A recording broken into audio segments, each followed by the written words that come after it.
welcome back to part 3 of my AML-60 build. So in this video we're going to apply some streaking effects. That's going to be the main focus.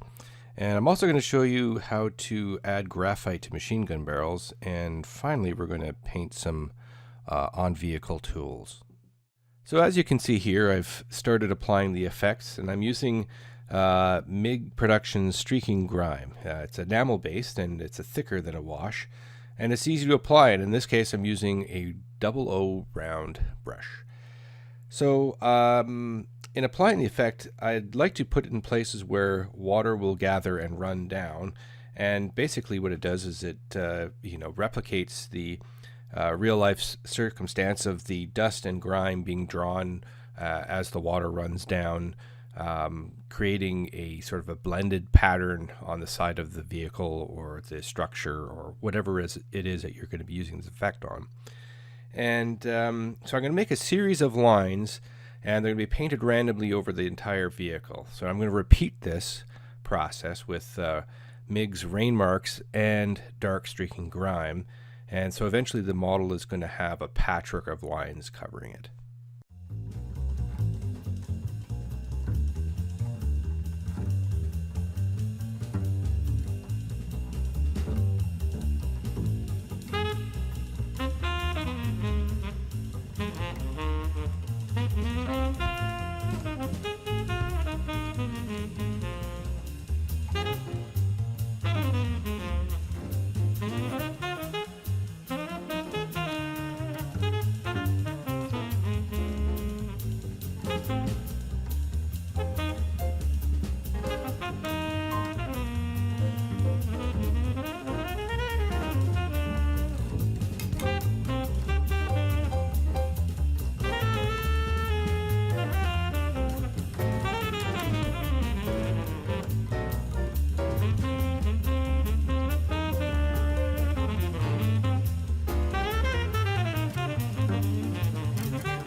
Okay, so here we are doing some blending. Now blending is fairly easy. It's not a terribly difficult process. What you're basically doing is you're just drawing the paint down, following the course of water or rainfall, and spreading it out onto the model so that it essentially just blends into the surface and creates a subtle effect on the surface of the model. So you're doing it very lightly. It's very, very soft.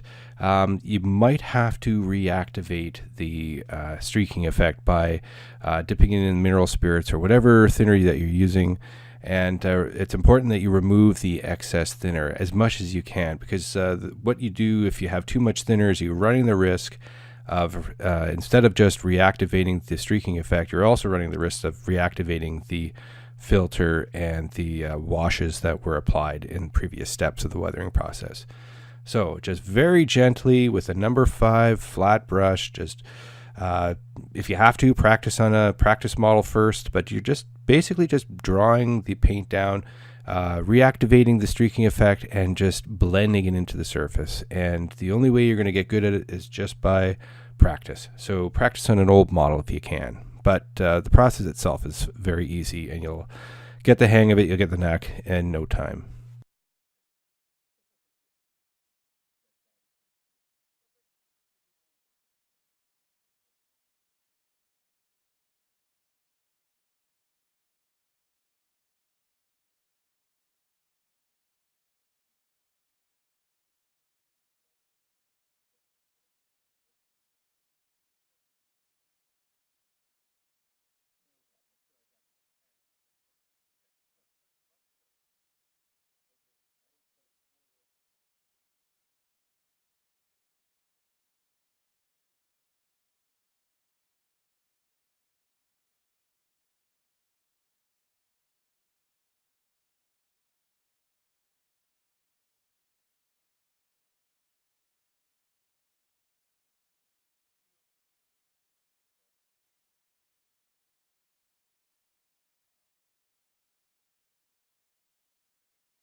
Okay, so this is the technique I use to replicate metallic worn surfaces, and I'm using an 8B graphite pencil that I picked up at my local art supply store, and a blending pencil. It's a tightly wound paper that is used to, in artist sense, blend charcoal or graphite or whatever.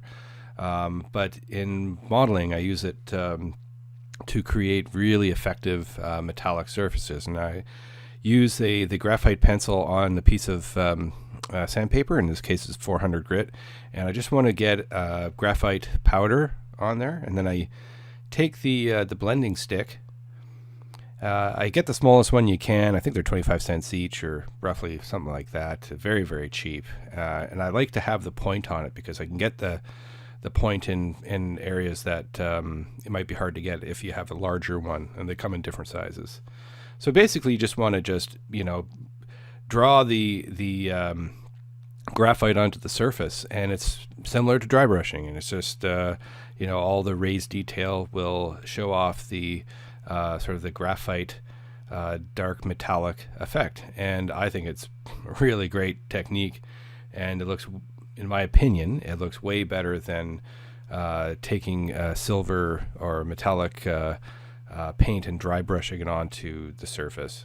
So it's easily controlled. You can put it anywhere, and it looks excellent. Now you're not confined to just barrels and heating jackets for machine guns and stuff like that. I do put it on hinges sometimes, depending on the model and the vehicle that's being weathered. Use it on shovels, axe heads, all the tools that you would think that would have the metallic sheen to it. But it is easy to overgo it, and so you want to hold back from putting on everything, because next thing you know, your entire model is covered in graphite. But it's a really great technique, and it's really gives off a great sheen.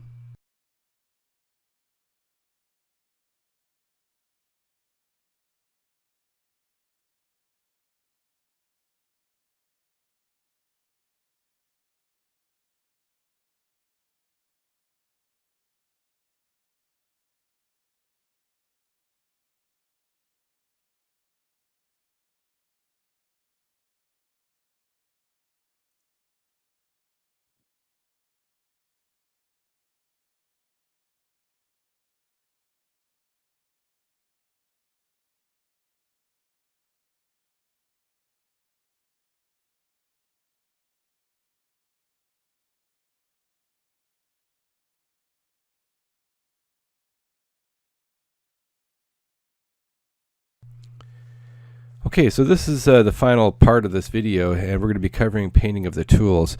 Now, there really isn't much to painting the tools. In the last video that we did, we painted Panzer Aces, new wood and old wood. Now, this one we're just going to be giving it a wash to create a deeper tone and a highlight. And so you can just check this out, and I'll let the music play, and you can just watch, and I'll have a list in the description of all of the paints that I use specifically for this step, and actually for everything that I've done in this video. So again, thank you very much for watching. I hope that I'm able to impart some of my knowledge, whatever that is to you. You could use or don't.